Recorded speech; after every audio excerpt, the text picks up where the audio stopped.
¿Celebran ustedes la misa como la Iglesia Católica? Esta pregunta es muy importante, puesto que la misa es el corazón de la mayoría de las reuniones católico-romanas. Los evangélicos celebran la Santa Cena, llamada también comunión, que aunque se asemeja a la misa, no es lo mismo. La forma externa de la misa ha sido modificada, de modo que sea más similar a nuestro servicio de Santa Cena que cuando la decían en latín, pero aún permanecen las diferencias en su significado básico.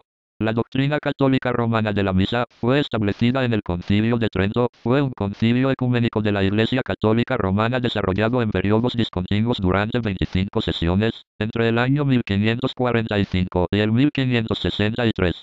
Tuvo lugar en Trento, una ciudad del norte de la Italia actual, que entonces era una ciudad libre regida por un príncipe obispo, que afirmó, entre otras cosas, que es un sacrificio de expiación de los pecados y el castigo por los pecados.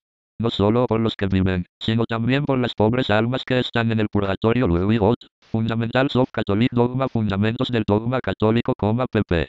412-413. De este modo, la Iglesia romana enseña que el sacrificio de Cristo se renueva en la misa, y que cada vez que se dice la misa, esta renovación de su sacrificio añade algo de mérito que puede valer para la salvación de las personas. Cuando se celebra misa por los muertos, supuestamente se reduce el tiempo que deberán sufrir en el purgatorio en la teología católica, y la copta es un estado transitorio de purificación y expiación donde, después de la muerte, las personas que han muerto sin pecado mortal, pero que han cometido pecados leves no perdonados o graves ya perdonados en vida, pero sin satisfacción penitencial de parte del creyente, tienen que purificarse de esas manchas a causa de la pena temporal contraída para poder acceder a la visión beatífica de Dios. Debido a que todo aquel que entra en el purgatorio terminará entrando al cielo tarde o temprano, el purgatorio no es una forma de infierno. Las plegarias a Dios por los muertos, la celebración de Eucaristías y las indulgencias pueden acortar la estadía de una o varias almas que estén en dicho estado.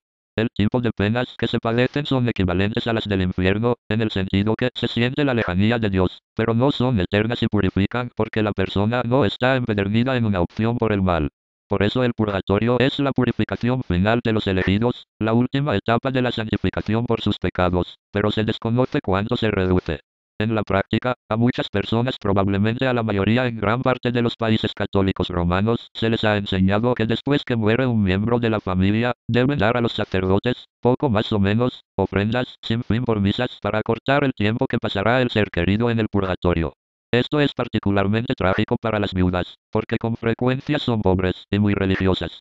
Aunque muchos sacerdotes no están de acuerdo con esta doctrina, e inclusive no aceptan ofrendas para celebrar la misa en estas condiciones, otros nos hacen pensar en la advertencia de Cristo en las Escrituras, y les decía en su doctrina: guardaos de los escribas, que gustan de andar con largas ropas, y aman las salutaciones en las plazas, y las primeras sillas en las sinagogas, y los primeros asientos en las cenas, que devoran las casas de las viudas, y por pretexto hacen largas oraciones. Estos recibirán mayor condenación. Marcos capítulo 12 versículo 38 al 40. En Italia, el corazón del catolicismo romano, hay un dicho que se usa frecuentemente cuando alguien quiere decir solo recibes aquello por lo que has pagado. Traducido palabra por palabra es: sin dinero, no cantan la misa.